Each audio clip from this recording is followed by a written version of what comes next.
Hi friends, అందరికీ నమస్కారం. Welcome to ఘనా ఎంప్లాయ్ పెన్షన్ న్యూస్కి స్వాగతం. ఫ్రెండ్స్, ఇప్పుడే అందిన వార్త, ఈపీఎఫ్ఓ పెన్షనర్లకు గుడ్ న్యూస్. ఆ వివరాలు ఏంటి ఈ వీడియోలో తెలుసుకుందాం. ఫ్రెండ్స్, వీడియోని ఎక్కడ స్కిప్ చేయకుండా చూడండి. మా వీడియో మీకు నచ్చినట్టయితే మా ఛానల్ లైక్ చేయండి, షేర్ చేయండి, సబ్స్క్రైబ్ చేయండి. ఫ్రెండ్స్, ఇక వివరాల్లోకైతే వెళ్ళిపోదాం. ఇంటర్నెట్ డెస్క్ ఉద్యోగుల పెన్షన్ స్కీమ్ పెన్షనర్ల కోసం ఉద్యోగుల భవిష్య నిధి సంస్థ కొత్త సదుపాయం ప్రవేశపెట్టింది. ఇంట్లో నుంచే డిజిటల్ లైఫ్ సర్టిఫికేట్ను సమర్పించే సదుపాయం తీసుకొచ్చింది. ఇందుకోసం ఇండియా పోస్ట్ పేమెంట్ బ్యాంక్తో జట్టు కట్టింది.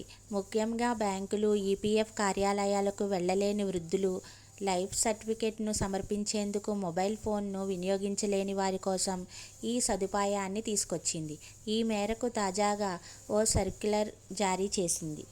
ఇండియా పోస్ట్ పేమెంట్స్ బ్యాంకుకు చెందిన పోస్ట్ మ్యాన్ లేదా డక్ సేవకులు ఇంటికొచ్చి డిజిటల్ లైఫ్ సర్టిఫికేట్ ప్రక్రియను పూర్తి చేస్తారు. దీనికి ఎలాంటి ఫీజు కట్టాల్సిన అవసరం లేదు. ఖర్చులన్నీ EPFO central pension processing and record center భరిస్తుంది. డిజిటల్ లైఫ్ సర్టిఫికేట్ పొందేందుకు ఐపీపీబీ కస్టమర్ కేర్ నంబర్కు కాల్ చేయాల్సి ఉంటుంది. పోస్ట్ మ్యాన్ డాక్ సేవక్ ఆధారిత బయోమెట్రిక్ వెరిఫికేషన్తో డిజిటల్ లైఫ్ సర్టిఫికేట్ పూర్తి చేస్తారు. ఇతర పెన్షన్ స్కీముల మాదిరిగా కాకుండా ఈపీఎఫ్ఎస్ పెన్షనర్ల ఎప్పుడైనా లైఫ్ సర్టిఫికేట్ సమర్పించవచ్చు.